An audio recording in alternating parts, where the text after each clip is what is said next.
कल्याण मंडप ठारे घु उदयगिरी विधानसभा स्तरीय शक्तिबंधन कर्मशाला सहित मिश्रण पर्व अनुष्ठित होइतिला।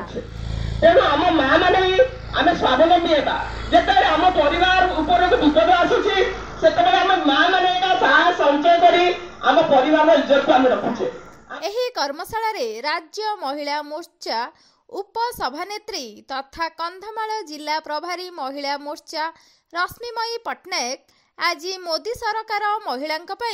सबु योजना करिथिबा हेतु मोदी को धन्यवाद देवा सहित समाज रे नारी शक्ति जागरण हेले सबु समस्यार समाधान हेबो बोली कहिथिले। उक्त कर्मशाला रे जिला सभापति जगन्नाथ साहू, जिला महिला मोर्चा सभानेत्री कल्पना कंवर,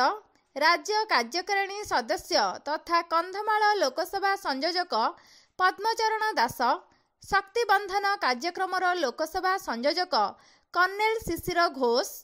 राज्य कार्यकारिणी सदस्य सुकांत पाणिग्राही, राज्य एससी मोर्चा उपसभापति रामविशी दिगाड़,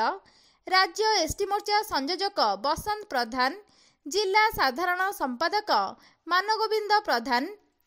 जिला ओबीसी मोर्चा सभापति संतोष कुमार लेंका, जिला कृषक मोर्चा सभापति अबेनेश्वर प्रधान, जिला महिला मोर्चा उपसभानेत्री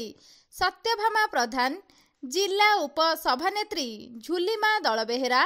जिला एसटी मोर्चा उपसभापति उमेश चंद्र प्रधान, टिक्काबाली मंडल सभापति जितेंद्र डाकुआ, घु उदयगिरी मंडल सभापति माया बंधु प्रधान, घु उदयगिरी एनएससी मंडल सभापति उदेशन प्रधान, मंडासरू मंडल सभापति वीरेंद्र प्रधान, एहा सहित सुजित कुमार दास, मानर भंजन बेहेरा, साईराम बेहेरा, सुशांत नायक, सीमांचल बेहेरा तथा दारिंगबाड़ी, ब्राह्मणीगा, मंडासरू, राइकिया, पाबुरिया, घु उदयगिरी ग्रामीण और नगर मंडल तरफरु प्रत्येक शक्ति केन्द्र अनुसार शक्ति सखी और शक्ति सखा उपस्थित थिले। एही कर्मशाला को अपर्णा कंवर करिथिबा बेले सोनाली प्रधान धन्यवाद अर्पण करिथिले। सौदामिनी साहूंको रिपोर्ट, पर्यवेक्षक ओडिशा।